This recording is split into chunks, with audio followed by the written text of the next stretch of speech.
Shalom, saudara-saudara yang saya kasihi di dalam Tuhan Yesus. Selamat bertemu kembali di dalam acara kita Renungan Firman Tuhan. Nah, sebelum kita membaca satu bagian Alkitab yang akan kita renungkan bersama-sama, mari kita tunduk kepala, kita berdoa. Bapa di surga, Bapa yang kami sembah dalam nama Tuhan Yesus Kristus, kami berterima kasih karena anugerah Tuhan selalu melimpah dalam hidup kami. Saat ini kami dalam keadaan yang sehat adalah karena berkat pertolongan dan kasih setia Tuhan. Kami akan merenungkan firman-Mu Bapa.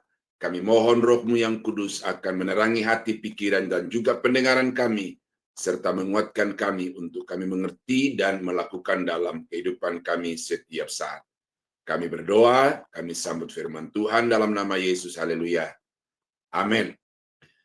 Nah, Bapak Ibu yang terkasih di dalam Tuhan, kita akan membaca beberapa ayat sebagai dasar untuk kita merenungkan satu topik yang sangat penting, yang sangat dibutuhkan oleh semua orang di tengah-tengah dunia ini. Ya, itu terambil dari 1 Tawarik pasal 29 ayat yang ke-26 sampai ayat yang ke-28. Demikianlah Daud bin Isai telah memerintah atas seluruh Israel. Ia memerintah atas orang Israel selama 40 tahun. Di Hebron ia memerintah 7 tahun. Dan di Yerusalem ia memerintah 33 tahun. Kemudian matilah ia pada waktu telah putih rambutnya, lanjut umurnya, penuh kekayaan dan kemuliaan. Kemudian naik Raja Salomo anaknya menggantikan dia. Nah, saudara-saudara, di sini ada sesuatu yang pasti mutlak terjadi bagi semua orang, yaitu mati.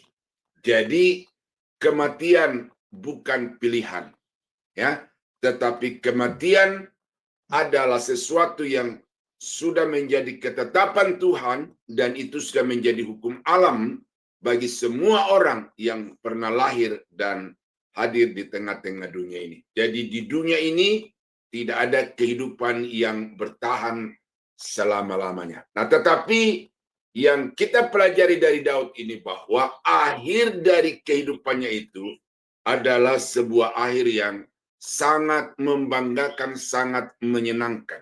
Yaitu dikatakan ia mati pada saat rambutnya telah putih, telah lanjut umurnya. Nah, jadi rambutnya putih, lanjut umurnya itu memiliki pemahaman yang sama, yaitu bahwa Daud meninggal pada usia lanjut, pada usia tua. Jadi tidak mati muda, tetapi dia mati pada usia yang telah lanjut. Nah, ada dua lagi yang dialami oleh Daud, tetapi ini tidak mutlak berlaku bagi semua orang, yaitu mati di dalam keadaan kaya raya dan juga mati di dalam kemuliaan. Nah, itu adalah kenyataan di dalam hidup Daud, tetapi tidak semua orang bisa mati dalam kaya raya, tidak semua orang mati di dalam keadaan yang terhormat seperti kepala-kepala negara atau raja-raja. Nah, tetapi yang saya mau supaya kita renungkan pada saat ini adalah bahwa Daud mati pada saat ia telah mencapai usia yang lanjut. Nah, saudara-saudara, saya percaya bahwa kita semua mengharapkan kehidupan yang seperti itu. Kita mencapai usia yang lanjut.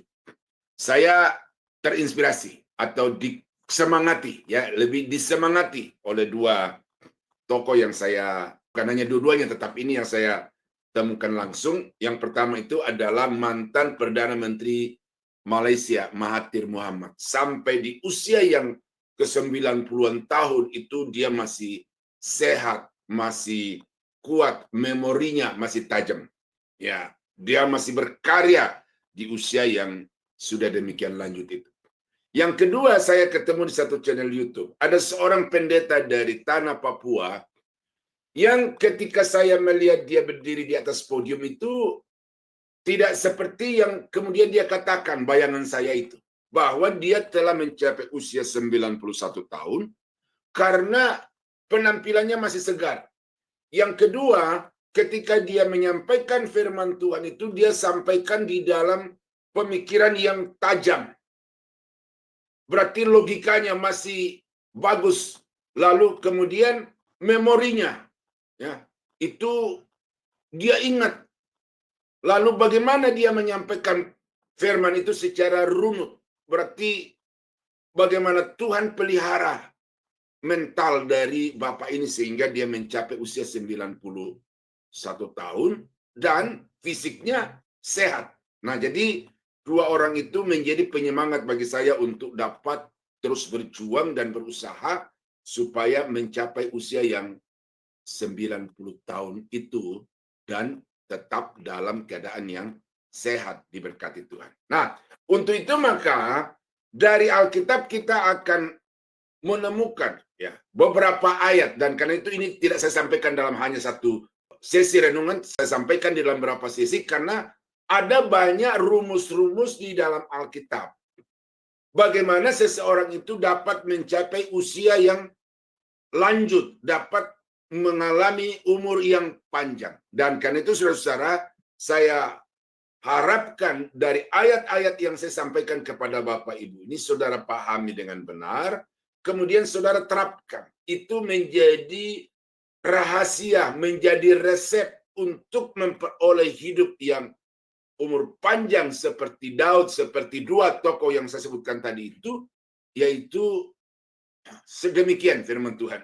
Yang pertama itu adalah, nah ini ada kiat-kiat ya, rumus-rumus atau resep tadi itu. Yang pertama yang saya mau sampaikan kepada Bapak Ibu, bagaimana untuk bisa mencapai umur yang panjang di dalam hidup ini adalah dengan menghormati orang tua. Dalam Keluaran pasal 20 ayat 12, hormatilah ayahmu dan ibumu, supaya lanjut umurmu di tanah yang diberikan Tuhan Allahmu kepadamu. Jadi, ini ada satu syarat yang Tuhan tetapkan bagi bangsa Israel, khususnya generasi-generasi yang akan memasuki tanah Kanaan, tanah perjanjian itu, yaitu mereka diperintahkan supaya menghormati orang tua, menghormati ayah dan ibu. Dan ini sudah menjadi suatu ajaran semua agama, semua kelompok-kelompok masyarakat yang berbudaya, bahwa menghormati orang tua itu adalah sesuatu yang sangat baik, dan karena itu diajarkan secara lintas generasi untuk tetap menghormati orang tua.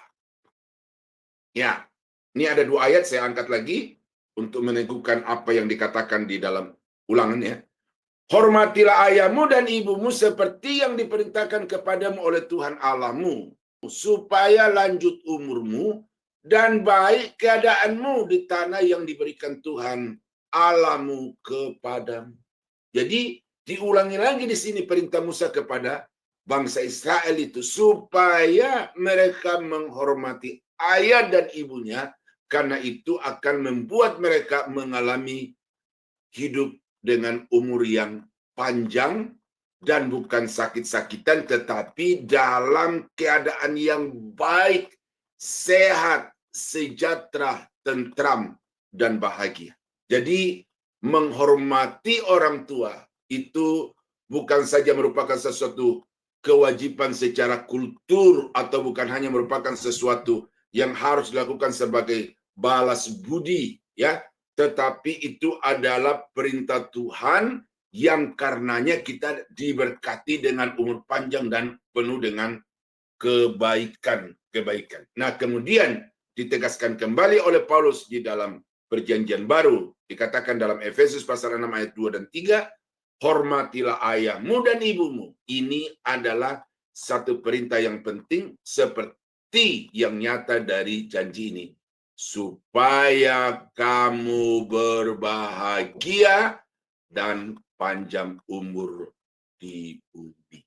Nah, ini saudara beberapa ayat yang saling mendukung satu dengan yang lain, bahwa orang yang merindukan umur yang panjang, orang yang mau menikmati hari-hari yang baik selama dia hidup di tengah-tengah dunia ini, maka satu resep yang Tuhan berikan adalah hormati orang tuamu. Ya, ada satu pernyataan yang kadang-kadang membuat hati ini miris, Bapak Ibu. Ya, bahwa seorang ibu dapat membesarkan 10 anak. Seorang ibu dapat membesarkan 10 anak. Tetapi 10 anak, ya, 10 anak belum tentu bisa memelihara seorang ibu. Miris. Ya, seharusnya pepatah Indonesia mengatakan bahwa makin banyak anak, makin banyak rezeki. Tetapi dalam kenyataan hidup, seorang yang memiliki anak yang banyak itu ternyata tidak menjadi jaminan hari tuanya penuh dengan kebahagiaan. Kadang-kadang menjadi terlantar karena ditolak sana, ditolak sini, dilempar sana, dilempar ke sini. Dan ada yang ujung-ujungnya dibuang ke panti jompo. Ya, Alkitab mengatakan, hormati orang tuamu. Baktikan hidupmu kepada orang tuamu, karena itu adalah perintah bagi dirimu. Ya, saya coba mengadakan satu perhitungan matematis, ya, bahwa ibu kita itu, ya, ini khusus ibu, walaupun bapak juga tidak kecuali, ya, tidak kecuali.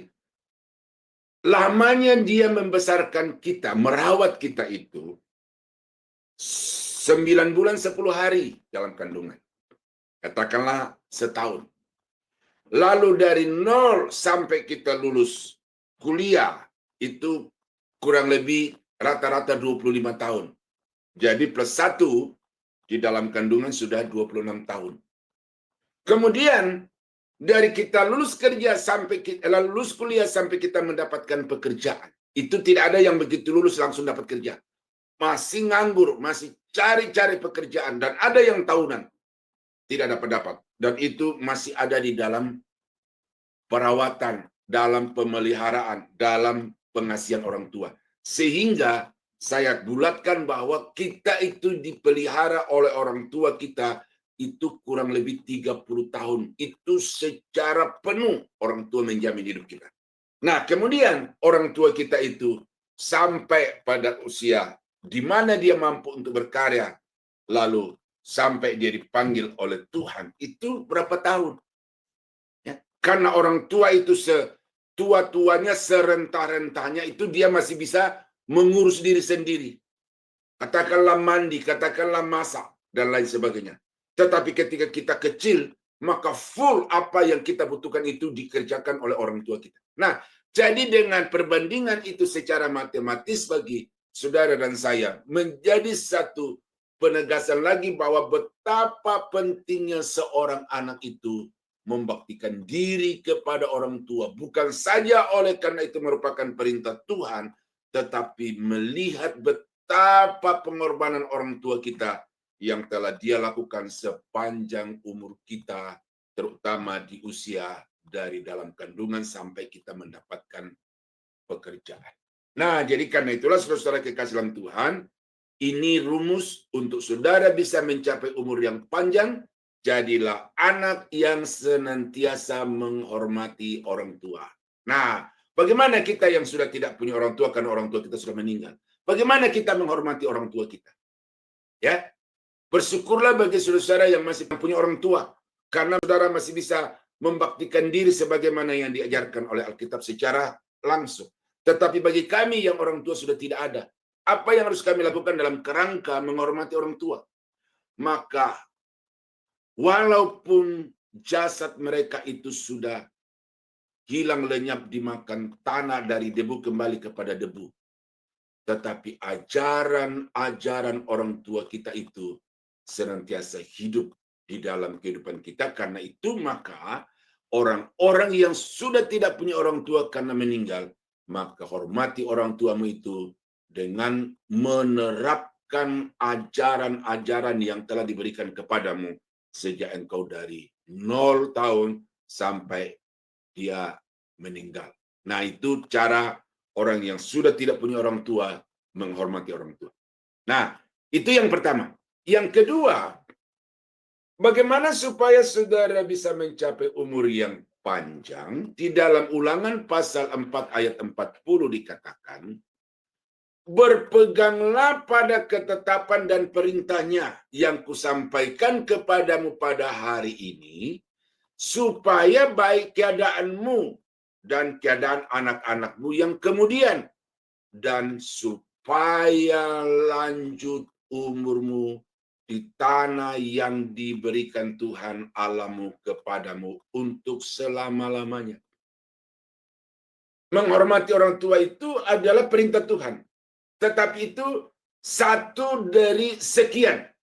Nah, di dalam Ulangan 4:40 ini itu diberikan pernyataan secara umum bahwa apapun yang merupakan perintah Tuhan bagi semua orang-orang percaya kepadanya itu mutlak harus dilakukan. Satu contoh adalah tinggalkan kejahatan, bertobat.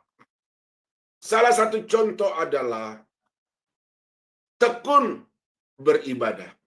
Salah satu contoh yang lain adalah jaga kekudusan rumah tangga. Nah, jadi ketetapan-ketetapan itu adalah sesuatu yang mutlak yang harus dilakukan oleh semua orang-orang yang percaya demi agar mendapatkan umur yang panjang, mencapai usia yang lanjut. Karena umur panjang itu adalah di dalam kedaulatan Tuhan, Mati hidup manusia itu ada di dalam tangan Tuhan. Dan karena itu, siapa yang mau mencapai umur yang panjang seperti yang dijanjikan oleh Tuhan, maka dia wajib untuk melakukan apa yang telah ditetapkan Tuhan baginya. 1 Raja-Raja 3:14, dan jika engkau hidup menurut jalan yang kutunjukkan dan tetap mengikuti segala ketetapan dan perintahku, sama seperti ayahmu Daud, maka aku akan memperpanjang umurmu. Jadi Tuhan punya kedaulatan untuk memperpanjang umur, Tuhan punya kedaulatan untuk menghentikan umur seseorang. Oleh karena itu, maka supaya saudara dapat diperpanjang umurnya oleh Tuhan dalam keadaan sehat, damai, bahagia, dan penuh dengan kebaikan, maka dikatakan di sini melakukan apa yang telah ditetapkan Tuhan. Perintah Tuhan. Saudara baca dari Kejadian sampai Wahyu, itu perintah Tuhan. Nah, tetapi kemudian banyak orang Kristen yang gagal di dalam menerapkan perintah Tuhan ini. Oleh karena apa?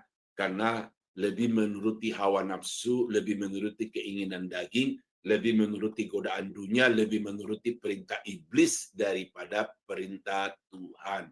Karena itu hidupnya penuh dengan masalah, hidupnya penuh dengan tekanan, hidupnya penuh dengan pergumulan, dan kemudian tidak menikmati hari-hari yang baik. Mengapa? Karena tidak menuruti atau tidak hidup sesuai dengan ketetapan Tuhan. Nah, saudara-saudara yang kekasih di dalam Tuhan, itu yang kedua, resep untuk saudara bisa mencapai umur yang panjang, usia yang lanjut adalah dengan berpegang teguh atau hidup sesuai dengan ketetapan Tuhan, mempedomani ketetapan Tuhan. Yang ketiga, apa yang dapat membuat saudara mencapai usia yang lanjut, umur yang panjang? Dalam Ulangan 6 ayat 1-2. Inilah perintah, yakni ketetapan dan peraturan yang aku ajarkan kepadamu atas perintah Tuhan Allahmu untuk dilakukan di negeri kemana kamu pergi untuk mendudukinya. Ayat 2. supaya seumur hidupmu engkau dan anak cucumu takut akan Tuhan Allahmu dan berpegang pada segala ketetapan dan perintahnya yang kusampaikan kepadamu, dan supaya lanjut umurmu. Supaya lanjut umurmu.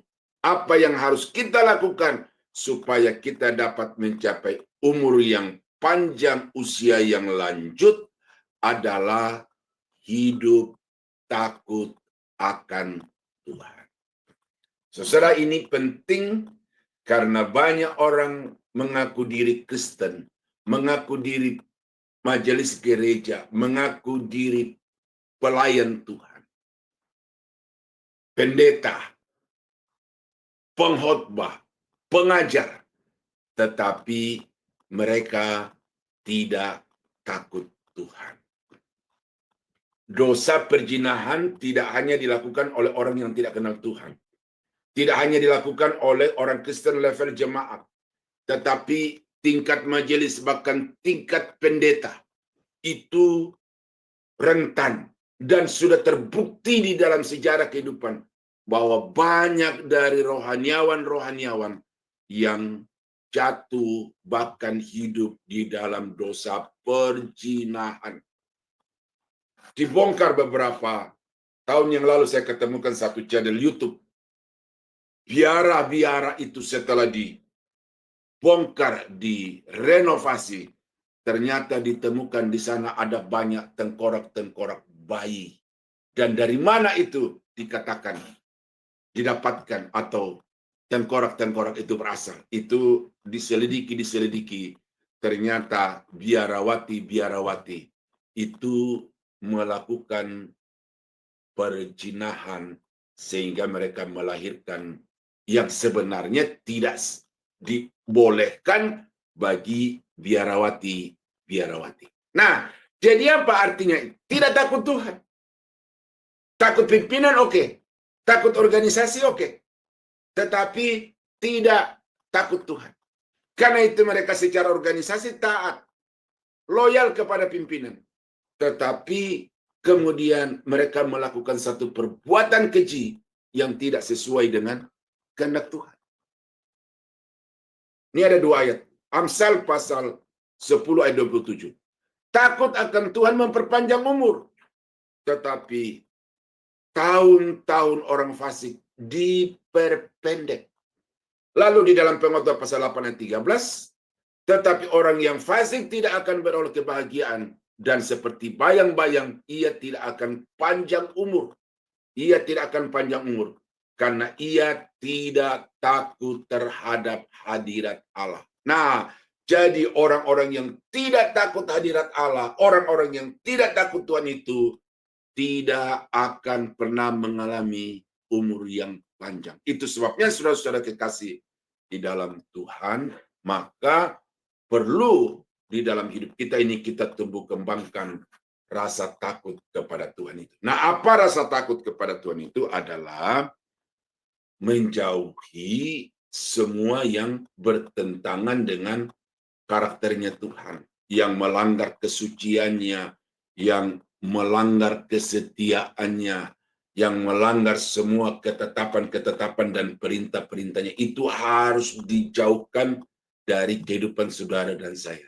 Kemudian yang harus kita lakukan sebagai orang yang takut akan Tuhan adalah melakukan apa yang diperintahkan. Nah, itu sederhananya definisi dari takut akan Tuhan itu. Nah, jadi itu 3 hal hari ini yang saya sampaikan kepada Bapak Ibu. Bagaimana supaya saudara dan saya bisa mencapai umur yang panjang, usia yang lanjut? Maka yang pertama adalah berbaktilah kepada orang tuamu. Yang kedua adalah hiduplah sesuai dengan ketetapan dan perintah Tuhan. Dan yang ketiga, hiduplah takut akan Tuhan. Senantiasa menjaga kehidupan yang memperkenankan Tuhan.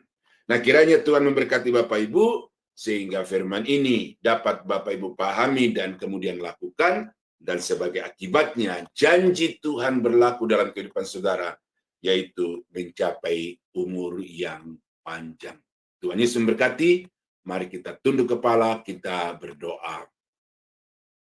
Bapa di surga, terima kasih karena kami sudah diajar oleh firman-Mu bagaimana kami harus hidup di tengah-tengah dunia ini supaya dapat mencapai usia yang lanjut dan penuh dengan kebahagiaan, penuh dengan kebaikan, dan penuh dengan berkat-berkat Tuhan.